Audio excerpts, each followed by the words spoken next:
नमस्कार किसान भाइयों। तो आज की वीडियो सभी किसान भाइयों के लिए बहुत ही महत्वपूर्ण होने वाली है। आज की इस वीडियो में आपको बेनिफिशियरी स्टेटस के बारे में पूरी जानकारी दी जाएगी। बेनिफिशियरी स्टेटस में आपको एक एक बिंदु के बारे में विस्तार से बताया जाएगा ताकि आप इस स्टेटस के बारे में पूरी जानकारी प्राप्त कर सकें और इस स्टेटस के बारे में अच्छे से समझ सकें। कौन कौन सी समस्याएँ बेनिफिशियरी स्टेटस में देखने को मिलती हैं और उनका समाधान कैसे किया जाता है और कहाँ से उनका समाधान किया जाता है, किस तरह से समाधान होता है।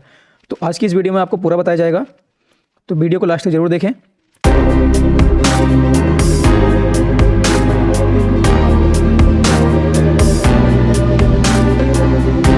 आपके सामने बेनिफिशियरी स्टेटस खुला हुआ है। तो इसमें काफ़ी सारे ऑप्शन, इसमें काफ़ी सारे बिंदु यहाँ पर दिए हुए हैं। तो आपको यहाँ पर एक एक बिंदु के बारे में बताया जाएगा, उसकी समस्या और समाधान के बारे में यहाँ पर आपको बताया जाएगा। तो सबसे पहले आता है बेनिफिशियरी स्टेटस में किसान का नाम, पिता का नाम, mobile number, state, district, village, town और वार्ड नंबर और होम एड्रेस। ये जो 8 पॉइंट हैं, ये 8 पॉइंट आपके आधार के माध्यम से यहाँ पर लिए जाते हैं। जब आप अपना आधार के माध्यम से रजिस्ट्रेशन कराते हैं तो उन 8 पॉइंटों को यहाँ पर दर्ज किया जाता है, वो आपके आधार के माध्यम से यहाँ पर ले लिए जाते हैं। अब बात करते हैं कि अगर आपके नाम में कोई गलती होती है तो पीएम किसान की साइट पर जाकर के एडिट आधार वाले ऑप्शन पर जाकर के आप अपने नाम को ठीक करा सकते हैं। तो इस तरह से आप यहाँ पर नाम अपना ठीक कर सकते हैं। पहले एडिट आधार वाले ऑप्शन में आप अपना नाम, मोबाइल नंबर और आधार कार्ड संख्या, ये तीनों चीज़ें ठीक कर सकते थे, लेकिन साइट में बदलाव होने के कारण अब सिर्फ आप उसमें अपना नाम ही ठीक कर सकते हैं। मोबाइल नंबर, जब आप अपना रजिस्ट्रेशन कराते हैं तो आप अपना मोबाइल नंबर यहाँ पर देते हैं। और अगर किसी किसान भाई का मोबाइल नंबर बंद हो जाता है, जो पुराना मोबाइल नंबर होता है, अगर वो बंद हो जाता है तो ई-केवाईसी के समय पे जब आप अपना नए मोबाइल नंबर से ई-केवाईसी कराते हैं तो वहाँ पर आपका फिर नया मोबाइल नंबर अपडेट हो जाता है। तो इस तरह से यहाँ पे आपका मोबाइल नंबर भी चेंज हो जाता है।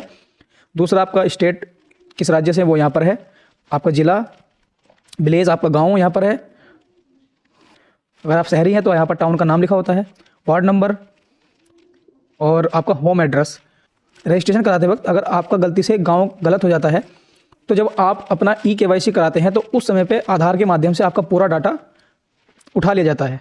तो यहाँ पर उसके बाद वो अपडेट कर दिया जाता है। यहाँ पर इतने सारे ऑप्शन आपके ई-केवाईसी से ठीक हो जाते हैं। पीएम किसान का रजिस्ट्रेशन नंबर आपको यहाँ पर मिलता है, आपकी रजिस्ट्रेशन की डेट। अब जो किसान भाई नए रजिस्ट्रेशन कराते हैं या जिनके पहले से रजिस्ट्रेशन थे और उनकी किस्त नहीं आ रही थी, तो उन किसानों का सवाल होता है कि क्या हमें पहले वाली भी किस्त मिलेगी या अब से मिलनी शुरू होगी। तो इसका जवाब है कि जब आप यहाँ पर अपना रजिस्ट्रेशन की डेट देखते हैं तो जो डेट आपकी वहाँ पर लिखी होती है तो उस डेट से ही आपको पैसा मिलेगा। अगर यहाँ पर 2020 या 2021 लिखा हुआ होगा तो आपको जो भी डेट वहाँ डली हुई होगी उस डेट से ही आपको यहाँ से पैसा मिलना शुरू होगा, पुराना पैसा आपको नहीं मिलेगा। अगला ऑप्शन है इसमें आधार डेमो ऑथेंटिकेशन। तो यहाँ पर किसान भाइयों का रिजेक्ट हो गया है। काफ़ी सारे किसान भाई ऐसे हैं जिनका आधार डेमो ऑथेंटिकेशन रिजेक्ट हो गया है। इसका कारण है कि जो किसान भाइयों के आधार का डेटा है और जो डेटा UIDAI की साइट पर अवेलेबल है तो उनमें कुछ मिस्टेक है, कुछ मिसमैच है, जिस वजह से यहाँ पर उनका रिजेक्ट कर दिया गया है।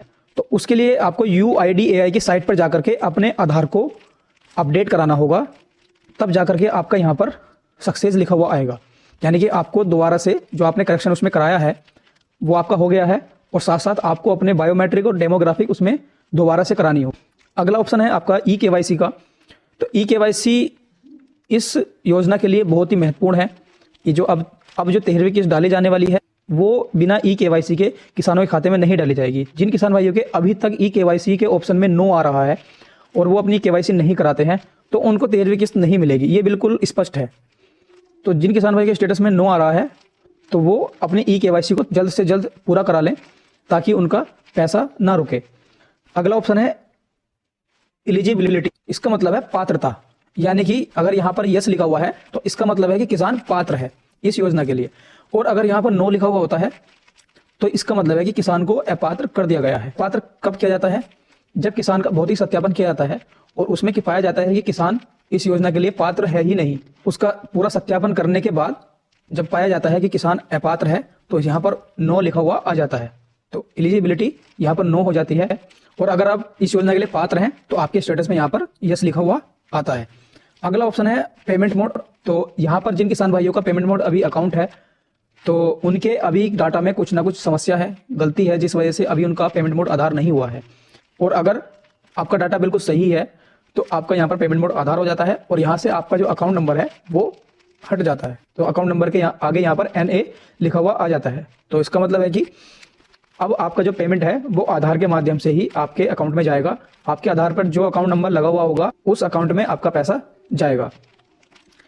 अगला है PFMS बैंक स्टेटस। ये बहुत ही महत्वपूर्ण है। PFMS से रिजेक्ट होने के काफ़ी सारे कारण हैं, जिसमें बैंकों का एक दूसरे में मर्ज हो जाना, लेकिन यहाँ पर काफ़ी सारे किसान भाइयों का अभी तक बैंक अपडेट नहीं हुआ है, जिस वजह से यहाँ पर किसानों का जो रिकॉर्ड है वो यहाँ पर रिजेक्ट लिखा हुआ आ रहा है। दूसरा है UID इनेबल फॉर DBT के माध्यम से जो पैसा जाना होता है वो इनेबल ही नहीं है, यानी वो चालू नहीं है, वो बंद है। तो इस वजह से भी यहाँ पर उनका रिजेक्ट हो जाता है। और अगला है कि अगर आपका आधार कार्ड आपके अकाउंट नंबर से लिंक नहीं होता है तो भी आपका PFMS द्वारा रिजेक्ट कर दिया जाता है। और अगला पॉइंट है कि अगर आपके खाते में लंबे समय से कोई लेन देन नहीं होता है तो इस कारण भी आपके अकाउंट को ब्लॉक कर दिया जाता है और यहाँ पर आपको PFMS द्वारा रिजेक्ट कर दिया जाता है। और अगला पॉइंट है कि अगर आपके अकाउंट नंबर में कोई भी गलती होती है तो भी आपको PFMS द्वारा रिजेक्ट कर दिया जाता है। तो जब तक आपका PFMS से एक्सेप्ट नहीं होगा तब तक आपका पेमेंट मोड भी आधार नहीं होगा। तो जब आपका पूरा PFMS द्वारा एक्सेप्ट कर लिया जाएगा, आपका डाटा पूरा सही होगा, तभी आपके यहाँ पर पेमेंट मोड आधार होगा। तो ये जो PFMS वाली जो समस्याएं होती हैं ये सारी बैंक से ही लिंक होती हैं, यानी कि आपको बैंक में जाकर के ही PFMS की जितनी समस्याएं होंगी वो सब बैंक से ही ठीक होंगी। अगला ऑप्शन है लैंड सीडिंग। लैंड सीडिंग की वजह से काफ़ी सारे किसान भाइयों की इस बार 12वीं किस्त नहीं आई है। जिन किसान भाइयों ने अपनी लैंड सीडिंग नहीं कराई थी तो उन किसान भाइयों का पेमेंट रुक गया है। तो उनको अपनी लैंड सीडिंग कैसे करानी है, 2 प्रकार से वो अपनी लैंड सीडिंग करा सकते हैं। या तो वे स्वयं तहसील में जाकर के लेखपाल के माध्यम से अपनी लैंड सीडिंग करवा सकते हैं, और दूसरा ऑप्शन है कि आप कृषि विभाग के कर्मचारियों से संपर्क करके उनके माध्यम से अपनी लैंड सीडिंग करवा सकते हैं। दोनों प्रकार से आप अपनी लैंड सीडिंग करवा सकते हैं। तो जिन किसान भाइयों की लैंड सीडिंग में नो लिखा हुआ आ रहा है वो अपनी लैंड सीडिंग कंप्लीट करा लें ताकि उनका जो पैसा रुका हुआ है वो मिल जाए। तो ये थी बेनिफिशियरी स्टेटस की पूरी जानकारी। बेनिफिशियरी स्टेटस के बारे में सभी किसान भाइयों को पता होना बहुत ही जरूरी है। तो जिन किसान भाइयों के अभी तक जो भी काम अधूरे हैं वो जल्द से जल्द पूरे करा लें ताकि उनको उनका रुका हुआ पैसा और आने वाली 13वीं किस्त समय से मिल सके।